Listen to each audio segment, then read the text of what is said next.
Kuntres Acharon, la Vin Mashekatu Bipri Etzraim, le 4e Keta de Kuntres Acharon. Nous allons reprendre la page Kufnun Chet Amud Aleph 315, 8 lignes par le bas. Ve'af Shigashmiyut Olamazeh. Je récapitule un peu de quoi nous a parlé l'Admor Zaken jusqu'ici. L'Admor Zaken nous parle dans ce Keta, dans ce passage, de la valeur particulière que l'on aura à pratiquer les mitzvot. Puis ensuite, il nous parle de l'importance particulière d'étudier la halachot qui se rapporte à ces mitzvot. Et pour l'instant, dans les grandes lignes, pour récapituler, nous avons vu que lorsque l'on accomplit les mitzvot, alors on accomplit un birur sur un territoire beaucoup plus large de ce monde. On va saisir le divin dans son essence et pas seulement dans son existence. On a affaire aux orot de Tohu, aux lumières divines les plus hautes, celles qui précèdent le système de Tikkun qui suit. C'est le divin lui-même, ce qu'on a appelé Novlot Chorma, ce qui dérive directement de Chorma, par l'intermédiaire d'un tsinor gashmi, d'un conduit direct qui nous revient par la pratique des mitzvot. Et enfin, au-delà du fait que cet Hamshacha soit l'objectif pour lequel le monde a été créé, ça a aussi le mérite de nous apporter un gilouï authentique de la sagesse suprême de Dieu. Et tout cela, c'est l'avantage qu'il y a à pratiquer les mitzvot, à étudier la halachot qui se rapporte à ces mitzvot, comparé à une avoda plus rouchanite, un service de Dieu qui engagerait purement nos sentiments, notre réflexion, notre méditation au sujet de la grandeur de Dieu. C'est très beau et très joli, mais ça reste limité, ça n'a pas tous les avantages que nous venons de citer. Alors, dans le passage qui suit, nous allons aborder des notions qui, comme celles qu'on a déjà vues dans ce passage de Kuntres Acharon, ne sont pas des notions très simples pour nous, mais on va essayer de simplifier au maximum. Il faut savoir que l'Admor Zaken cite ici des passages de Etzraim qui lui posaient problème. Nous, ça nous pose aucun problème, mais en même temps, on va comprendre quelle était la difficulté qui s'est posée à l'Admor Zaken, sans rentrer dans la complexité de toutes les notions kabbalistiques qu'on évoque dans Etzraim, mais au moins pour comprendre la nekuda klalit, le point essentiel dont l'Admor Zaken veut nous parler dans ce Keta. Donc je vais parfois pas développer chaque notion et chaque concept kabbalistique et aller au fond des choses, parce que tout simplement je ne suis pas capable, mais on va au moins essayer de comprendre, on va faire de notre mieux pour essayer de comprendre la nekuda, l'idée que l'Admor Zaken veut nous transmettre. Alors, avant de commencer, je vais d'abord faire deux petites introductions. La première introduction concerne le passouk qui dit Ki shemesh umagen Hashem Elokim. Il y a un passouk qui dit il y a deux noms de Dieu qui représentent deux manifestations du divin, Hashem Elokim, et elles sont présentées respectivement par le soleil, Shemesh pour le Shem Hashem, le Shem Havaye Yudke Vavke, et Elokim lui est appelé le Magen, donc le soleil et sa gaine protectrice. Et nous, ce qu'on comprend habituellement, c'est que le Shem Hashem, Yudke Vavke, correspond à un gilouï, à une révélation puissante. Là où le Shem Elokim va correspondre plutôt à un tzimtzum, à une retenue. Le soleil, je ne peux pas le regarder droit en face avec mes yeux, j'ai besoin de lunettes de soleil, d'un rideau, de quelque chose qui me permet de supporter la puissance de sa lumière. C'est pour ça que l'on fait la comparaison entre Hashem et Elohim, le soleil et une gaine protectrice. Mais le Shem Elohim, qui, comme on vient de dire, représente le tzimtzum, la retenue, la contraction, représente aussi une grande puissance, parce que c'est grâce à cette contraction qu'on va retrouver la puissance la plus grande. Sinon, tout disparaît et je suis simplement aveuglé, je ne vois pas de lumière. Je vais vous donner un exemple. Comment on appelle la chassidoute dans les livres? On l'appelle Divrei Elokim Chaim. Dar. Divrei Elokim Chaim. La parole du Dieu de vie. Pourquoi Elokim? On aurait dû dire Divrei et Yud Kevav Chaim. C'est dire que si le Shem Elokim est associé en général à la notion, au concept de tzimtzum, de retenue et de contraction, mais c'est une retenue et une contraction qui en même temps apporte énormément de puissance. Par exemple, pour vous donner un autre exemple, on nous dit que on doit toujours enseigner la Torah à son élève, l'olam ilmad adam et talmido, ou et travero, je ne sais plus comment c'est dans les mots, en tout cas c'est écrit bederech ktsara, d'une façon claire et concise. Ça veut dire quoi? L'idée c'est pas d'étaler la sauce et de faire de grandes tartines.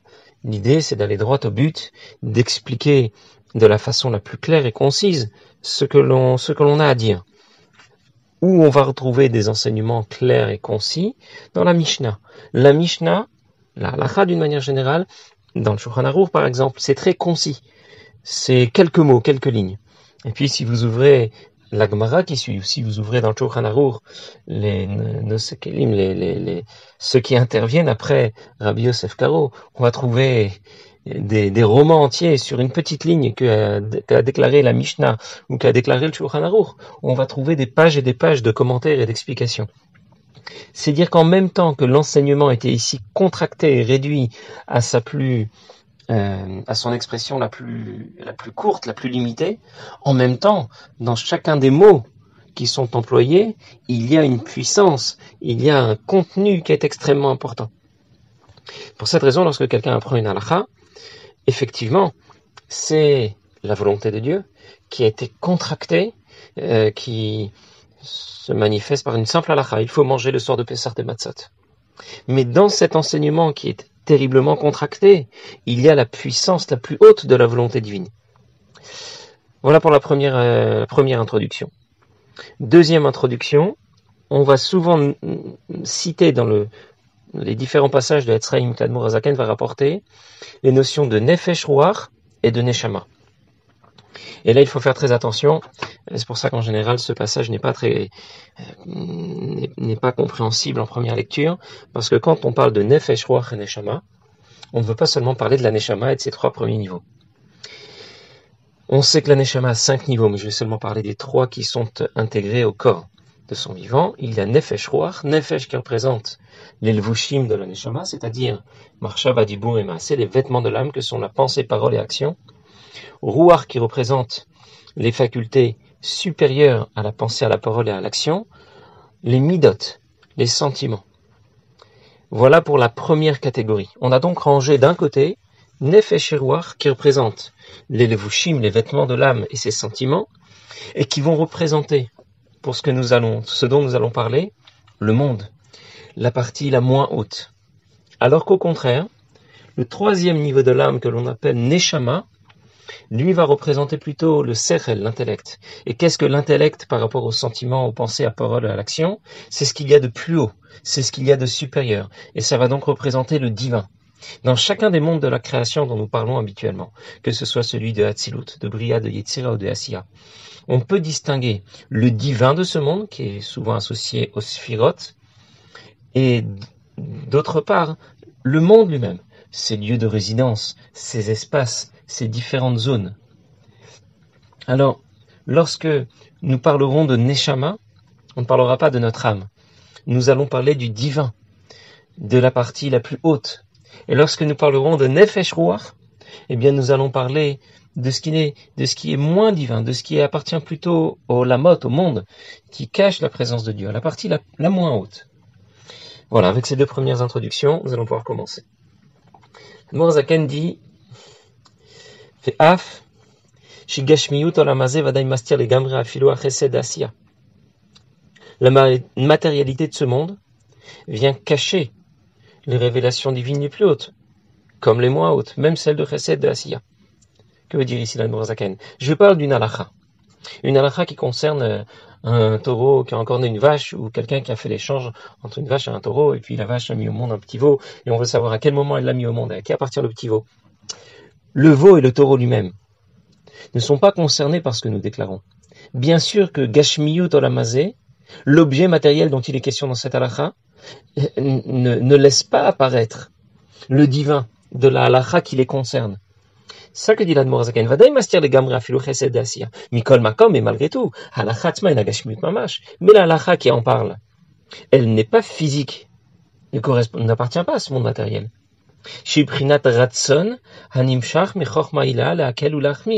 La halakha, c'est la volonté de Dieu, qui est l'expression de la sagesse de Dieu, qui vient nous dire s'il faut être plus sévère ou plus coulant. Maintenant, elle vient s'exprimer dans la matérialité de ce monde. Mais de quelle manière? On compare cela à de l'eau qui descend d'un endroit très haut. Ça veut dire quoi? L'eau descend, on va dire, du haut de la montagne jusqu'en bas de la montagne, mais c'est la même eau. Elle est descendue, mais elle n'a pas changé. Alors que ce ne sera pas le cas lorsque nous allons parler des malachim, par exemple. Eux aussi ont la même origine spirituelle, mais quand ils descendent, ils ont changé. C'est la particularité, la puissance qu'on va retrouver dans les mitzvot en général. Et pour le sujet qui nous concerne, la halakha, qui concerne la pratique des mitzvot. Mais l'objet matériel lui-même, dont traite cette halakha, évidemment que cet objet matériel cache la présence de Dieu. Je ne vois pas Dieu à travers le taureau. Comme quelqu'un qui va échanger, comme je viens de dire, une vache avec un âne, ou bien quelqu'un qui mangerait de la viande pigoule. Vous savez, j'en ai parlé la dernière fois. C'est cette viande, c'est la viande d'un korban pour lequel le Kohen n'a pas eu la pensée adéquate. Il a pensé, par exemple, consommer la viande de cet animal 4 jours plus tard, alors qu'elle devait être consommée le jour même. L'opigul ve kacher, ou bien si c'est pas le cas, et c'est kacher. Cette halakha, avec la raison que l'on peut donner, béniglé, la raison la plus simple que l'on peut donner, celle que l'on comprend, pas celle qui serait plus profonde et plus alpi chasidut. Himi prinat malchut de briya v'yetzira de prinat neshama. À quel domaine elle appartient? Au divin de malchut de briya yetzira. Chez où est l'okut? Lorsqu'on parle de neshama, c'est ce que je disais tout à l'heure dans ma petite introduction, on parle du divin de malchut de briya yetzira. Bien sûr, le divin de chacun des Olamot est à l'origine de ce qu'on va trouver dans ces Olamot, que l'on appelle Nefesh Ruach de Bria Yetzira Asiya. Mais on ne parle pas ici des Neshamot, de Nefesh de Ruach ou de Neshama. Lorsqu'on évoque la notion de Nefesh Ruach, on veut parler de ce qui est Tarton, de ce qui est plus bas dans le monde de Bria Yetzira Asiya, de ce qui appartient à ces Olamot. Et bien évidemment, le divin de ces mondes que l'on appelle Neshama de Malchut de Bria Yetzira Asiya, bien sûr, va apporter l'énergie et l'existence, va alimenter Nefesh Ruach de Bria Yetzira Asiya. Shen de Chiluch, Himushel HaMalachim va Neshamot, qui correspondent à l'amour, à la crainte, que les Malachim, que les Neshamot, Chabad Shelaim, la méditation qu'ils vont pouvoir apporter Ma'in Hayesh. Et c'est pour cela que cette lumière va étancher la soif de Dieu que peuvent éprouver les Neshamot et les Malachim. Les Neshamot et les Malachim sont aussi en mesure de développer de l'amour et de la crainte pour Dieu, de considérer la grandeur de Dieu. Mais à quel domaine elles appartiennent, à quel domaine, dans quel domaine elles se retrouvent? Nefesh Ruach. Comment peuvent-elles obtenir Prinat Neshama lorsque justement il y a un Gilouï supérieur, lorsque Elokut, le divin que l'on appelle ici Neshama, va se révéler, alors elle va étancher leur soif. La halakha, en d'autres mots, apporte une lumière. L'étude de la halakha, la pratique des mitzvot, l'étude de la halakha va permettre de révéler une lumière beaucoup plus puissante que celle qu'obtiennent les malachim et les neshamot, même lorsqu'ils débordent d'amour et de crainte pour Dieu, même lorsqu'ils ont une compréhension très profonde du divin. La halakha ou la mitzvah, la halakha que l'on a étudiée ou la mitzvah qu'on a accomplie, va permettre de révéler une lumière qui dépasse tout le système, qui est prinat elokut, qui appartient plutôt au divin, prinat neshama, alors que les neshamot et les malachim sont plutôt dans la catégorie de nefesh ruach.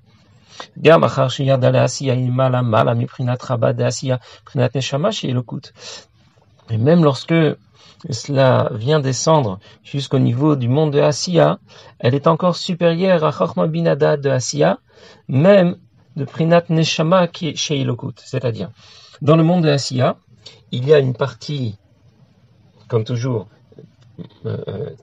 Nefesh Ruach et une partie Neshama. Une partie que l'on va appeler les lieux de résidence, les mondes, les zones où évoluent les malachim et les neshamot du monde de Asiya. Puis il y a le divin du monde de Asiya. Mais le divin du monde de Asiya n'est pas encore à la hauteur du divin qui se révèle lorsque l'on étudie une halakha v'atam. Pour quelle raison? A priori, c'est le même divin, mais c'est Mishum de Chabad de Asiya de Prinat Neshama, ou Mekor Achayut de Chabad de Nefesh Roavetol de Tehen. Le divin du monde de Asiya, que l'on appelle Neshama, Chabad de Asiya de Prinat Neshama, lui est seulement l'origine de Nefesh Ruach et de ce qui suit. Tavutan Meimlech Imtoloten Asof Asiya et Aretz Cholz Vera. Et elle est à l'origine de l'existence, de toute la création et du monde dans lequel nous évoluons. Mais les halachot que nous étudions, Aval Chabad halachot betamen, Shebe Malchut di Bria v'Yitzira, qui elles sont Prinat Elokut, mais de Malchut de Bria de Yetzira, d'un cran plus haut, de l'un de ces deux mondes supérieurs. Inyana Chorma, ou Betikun Partsufé Atzilut. Quelle sagesse de Dieu se révèle à travers ces halachot? Celle la plus haute, celle du monde de Atzilut, Shebentluyin Kol Ta'amei HaMitzvot, d'où dépendent où sont contenues toutes les raisons des mitzvot. Mitzvot asebe chassadim, mitzvot asebe hekvurot. Il y a deux grandes lignes dans l'organisation des sphirot du monde de Hatzilut. Les chassadim vers la droite, les gvurot vers la gauche. La bonté, la rigueur. Et les mitzvot asé s'inscrivent du côté des chassadim, là où les mitzvot lot asé s'inscrivent du côté des gvurot. C'est donc en apprenant les halachot de la Torah, nous allons obtenir de façon puissante, concentrée dans cette halakha qui a l'air de ne pas dire grand-chose, de dire des choses très simples, mais il y a dedans un contenu extrêmement puissant. C'est un peu comme quand on nous dit En adam omed al da'at rabo ad 40 shana. Quelqu'un ne peut vraiment comprendre l'idée de son maître qu'à partir de l'âge de 40 ans. Ça veut dire 40 ans plus tard, il va comprendre. De deux choses l'une. S'il n'a pas compris, il comprendra peut-être jamais. Pourquoi il faut attendre 40 ans? C'est ce que lui a expliqué son maître il y a 40 ans, maintenant il va le comprendre. Parce que lorsqu'il lui a expliqué il y a 40 ans, il y était déjà contenu dans cet enseignement toute la puissance qu'il va comprendre plus tard.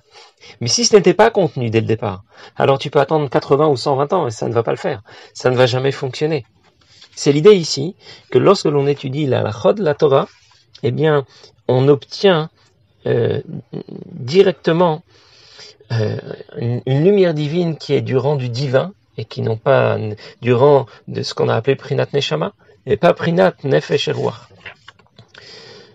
Qu'est-ce que ça a pour conclusion pour nous, concrètement? Cela veut dire que lorsque je fais la part des choses, comme je disais au début, entre une avoda ruchanite, une avoda spirituelle, méditer à la grandeur de Dieu, développer des sentiments d'amour et de crainte les plus purs, mais tout cela déconnecté de la pratique concrète. Eh bien, ça a l'air très beau et très joli, ça a l'air extraordinaire, et pourtant, ça n'arrive pas au niveau de ce que j'obtiens lorsque j'accomplis concrètement une mitzvah, ou lorsque j'étudie la halakha qui se rapporte à cette mitzvah. Ce que j'obtiens par l'étude des halachot va dépasser de très loin et de très haut ce que j'obtiens par la seule méditation, ou par la seule réflexion, par les seuls sentiments que je peux développer au sujet d'Akadosh Baruch Hu. Pas seulement un peu plus. Autant il y a de différence entre le divin et le olamot. Autant il y a de différence entre Neshama d'une part et Nefesh Ruach. Alors l'Admor Zaken continue, va poser une question. Nous on se la serait pas posée, mais puisque l'Admor Zaken la pose, alors nous allons aussi découvrir. Nous venons de dire que les malachim appartiennent à quel domaine dans l'ensemble du système? Nefesh Ruach. Pourtant, c'est écrit ailleurs que les malachim appartiennent aussi au système que l'on a appelé Neshama. Alors, les malachim appartiennent plutôt au olamot ou plutôt au divin? Et nous allons répondre très simplement. Un malach, il appartient au départ, sa source, c'est le divin bien sûr. Ah oui, c'est Dieu qui va créer un malach, qui va créer un ange.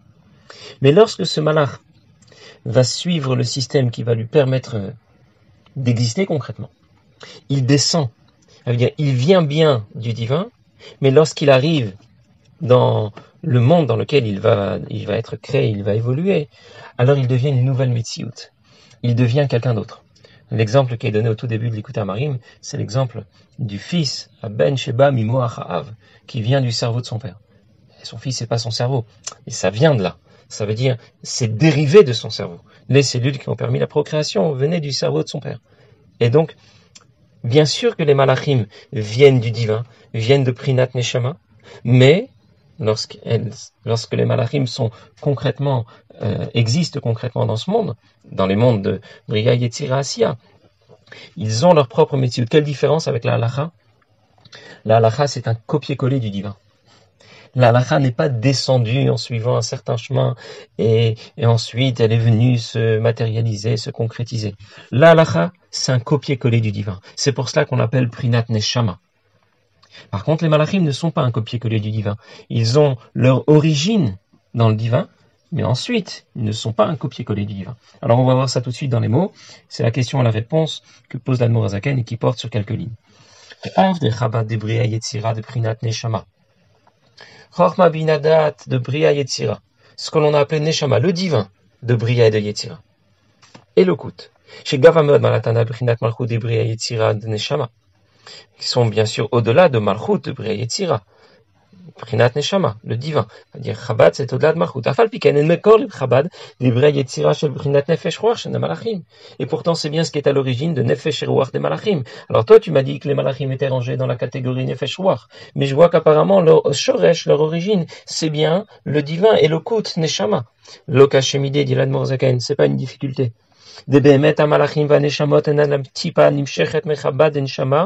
Effectivement, les malachim ont leur source de la tipa qui vient de Chochma Binadat, de la cellule, un peu pour prendre l'exemple de la procréation, qui vient effectivement de Prinat Neshama, Chochma Binadat, les Yesod Zeranpin Vinitan et Nukva, et elle suit le chemin, le processus des Sphirot, à commencer par Yesod, des Zeranpin, Nukva, Malchut, ou Misham Yatsu, Bifrinat Leda. Puis les malachim vont naître, vont devenir une nouvelle Metsiout.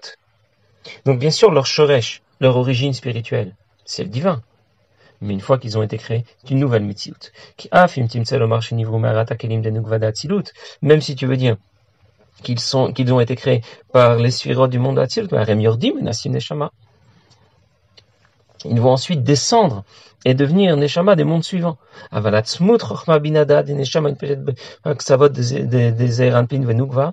l'essence de Chochma Binadat, du divin du monde de Atzilut, qui se révèle dans les 6 midot de Zeranpin Venugva, c'est là que l'on va trouver les 6 ordres de la Mishnah et la Gemara, qui sont bien sûr à l'origine de la halakha. En d'autres mots, nous avions une question, je récapitule.